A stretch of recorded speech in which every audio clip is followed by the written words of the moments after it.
Ponni serial இன்னைக்கு எபிசோடில் பவானி வந்து சிவானிக்கு ஹோம்ஒர்க் சொல்லி கொடுக்குறாங்க. இப்போ மேக்ஸ் நோட் எங்கடி அப்படின்னு சொல்லி கேட்கும்போது பொன்னியத்த ரூமில் இருக்குமா அப்படிங்கிற மாதிரி சொல்கிறாங்க.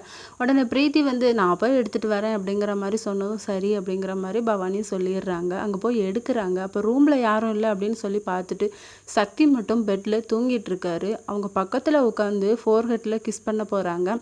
அந்த டைம் கரெக்டாக பொன்னி வந்துடுறாங்க.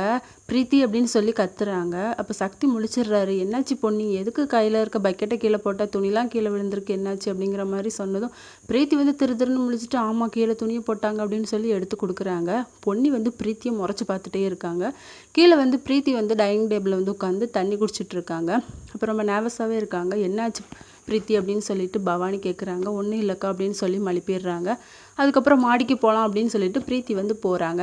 அப்போ பொன்னியும் வராங்க. இவள் மேலே போகிறாள், இவளை வசமன்னைக்கு தான் கேள்வி கேட்கணும் அப்படின்னு சொல்லிட்டு பின்னாடியே போகிறாங்க.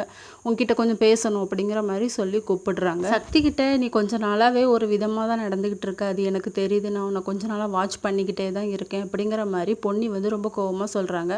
உடனே பிரீத்தி சொல்கிறாங்க, நான் சக்தியோட பர்ட்டிகுலர் இப்போ ஒரு கொஞ்ச நாளாக தான் வேலை பார்த்துட்ருக்கேன். அதுவும் என் சூழ்நிலை காரணமாக தான். எங்கள் அம்மா அப்பா தான் என்னை விட்டுட்டு போயிட்டாங்க. ஜெயாண்டி தான் என்னை ரொம்ப கருணையோட இந்த வீட்டில் தங்க வச்சுருக்காங்க. நான் என்றைக்குமே உன்னை சக்தியோட ஒய்ஃபாக தான் பார்த்துட்ருக்கேன். உங்கள் 2 பேருக்கு நடுவில் நான் என்றைக்குமே வரமாட்டேன். நீ வாழ்ந்துட்டுருக்க வாழ்க்கை நான் வாழக்கூடியது, ஆனால் நான் அப்படி நினைக்கவே இல்லை அப்படிங்கிற மாதிரி சொல்கிறாங்க.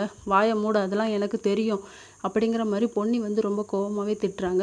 உன் மேலே எனக்கு கொஞ்ச நாளாகவே டவுட் இருந்துக்கிட்டே தான் இருக்குது. கோயிலில் நீ ஃபேனை போட்டு அப்போவுமே எனக்கு டவுட் ஆரம்பிச்சிட்டு உன் மேலே அப்படிங்கிறாங்க. பிரீத்தி வந்து திருன்னு முழிச்சிட்டு இருக்காங்க. இதோட இன்னைக்கான எபிசோடு முடியுது.